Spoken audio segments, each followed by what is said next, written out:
Hello everybody, Panzer King in the Lion's Den once more on the big war table, bringing Operation Crimson Tide to the viewer, you. Hopefully you guys are all enjoying a wonderful evening or day perhaps. And we are going to dive right in here to 1.7, the American turn for Operation Crimson Tide. It's going to be fairly simple, not a lot going on, but we're going to just dive in and see what is going to be going on the map. A few things have not been fully updated yet just because I have not had time, but doesn't really matter. We can see the American fleet in San Diego, as well as the American fleet over here in the eastern part, or rather western part of the Atlantic, eastern part of the United States. We have the Oklahoma and California defending. So, Spanish Civil War has been going on pretty steadily and trading some territories back and forth. And we also have the British moving some ships around. The Russians not doing a whole lot yet. And we have the darn Germans taking Austria, annexing it to the Reich. So we will see what happens. But nonetheless, guys, we have the joy of playing with a few expansions this game. One is the Latin American War expansion. One of the other ones is the Turkey at War expansion over here. And the other one is China at War. And what an interesting game this is going to be. Plus, we'll also have the Colonials at War, or the Colonial Troops expansion, which is going to be a lot of fun to play on this wonderful map. But we'll see what happens. Like I say, there's a long game ahead of us, and we're going to have a bit of interesting times adapting to some of these regional expansions. But the Americans are going to have a bit of fun this turn. And you know what? We are going to try to influence the pro-Allied country of Brazil. We know that there's several pro-Axis states, Argentina, Chile, and Peru, but we're going to try to influence it the best we can nonetheless. So, with that being said, we need to purchase that influence roll. And that influence roll is going to cost $3. And we're going to save $3 because the American income currently is at $6 right up here for July of 1936. Here's our tech that we want to go for. This is also the same tech that is also a victory point. Jet fighters, heavy bombers, long-range aircraft, strategic rockets, all which can be used except for strategic rockets, which is not the best of certain things.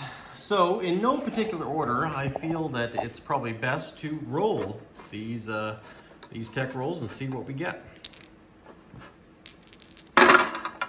Oh, and by the way, just over here, let you know everything is lined up. So, did we get anything? It looks like we actually did get 2 techs. We'll move this over here. Well, looks like we got long-range aircraft, and we also got heavy bombers. So we'll move those 2 up on the tech board. And let's see, long-range aircraft. And we also have,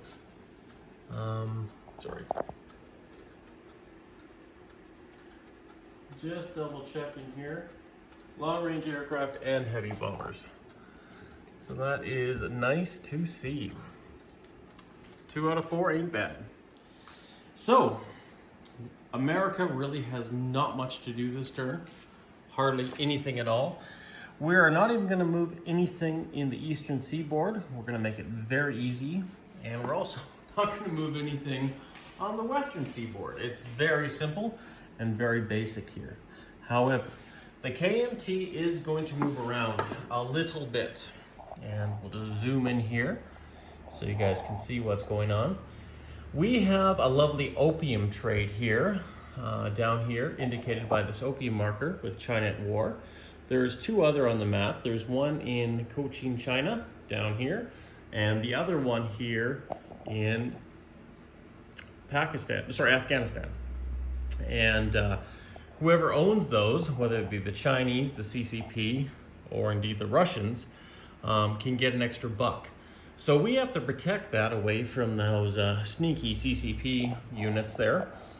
So what we're going to do here, and I'm going to chip this out later, but we're going to move a militia up from Kwai Chow. Actually, no, I don't think we can, because we can't move militia. Never mind. What we are going to do is we're going to take one infantry from Hunan, and we're going to take one infantry from Shangtung, and we're going to leave one each there, and we're going to support the defense of this territory, which I actually forget the name now. Szechuan, sorry, that's right. Szechuan. We'll just put our infantry down here. So now we should have 3 infantry in Szechuan, 1 militia, as well as 1 infantry in Shangtung, 1 infantry in Hunan. That's all the KMT is going to do for now. 1 naval movement. We're going to move our torpedo boat destroyer from this sea zone down to sea zone 89. And that is it, my friends. Simple and easy. Now, the KMT did start with $6, and simple enough, they're going to build 2 infantry. And those 2 infantry are going to end up in Hunan and Shangtung to replace the infantry we just put down. Simple, easy maneuvers, get the men moving and walking around. So, nonetheless, guys, that completes the KMT turn. Over here, we have a few more other things. We have our influence roll, and this is represented by this blue die. We're going to see what we can do here. We're looking for 3 or less. We spent 3 IPP. If we can get a 1, a 2, or a 3, we are going to influence Brazil, and everything down here in South America in this area is going to become American. So, are we ready? Let's take a peek, guys. We're looking for a 3 or less. Yeah. That's a 4. That's no good. Okay. So nonetheless, guys, basically now the U.S. is going to get 1, 2, 3, 4, 5, 6 bucks back. The KMT is going to collect another 6 bucks, which they had already spent their $6. So they'll get 6 bucks. But we have 1 roll to do, and that is our random events table here for South America. And that just completes everything on here. What's going to happen? What is going to happen indeed? Get rid of the gloss here. And we are going to roll a D12, and we're going to see what happens. If it's an Allied coup, Axis coup, or Soviet coup, well, we're going to roll a D12 again to see what country that might be. But let's use this lovely green die and see what happens. And we got a 7. 7 is the Falkland Islands. If Argentina is Axis aligned, place a free militia of the aligned major power in the Falkland Islands and the roundel of Argentina major power. If Argentina is not Axis aligned, roll again. So we are going to roll again because it is not Axis aligned. And we got a 5. War. Oh, this is going to be fun. Brazil and Argentina go to war. The USA controls Brazil, or aligns if it is the USA. If a war with Germany, Germany controls Argentina, or aligns if it is if Germany is at war with the US, which is not the case.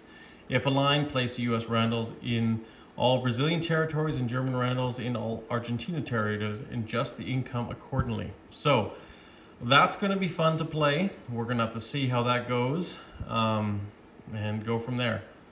And we are now officially at war. Now this is going to start, once again, this is starting at the beginning of the Argentinian turn. So down here, we have the Rivadavia, which is a Argentinian battleship and a torpedo boat destroyer, as well as the forces here in Argentina going up against Brazil. So there is going to be a proxy war down here in Argentina. Once again, I can't do anything about it because this is meant to start on the German turn. So Argentina has the advantage of attacking Brazil. So we'll see what happens there, guys. This is going to be fun. Check out 2.1 on General Hand Grenades channel, and we will see you guys later. Take care and stay classy.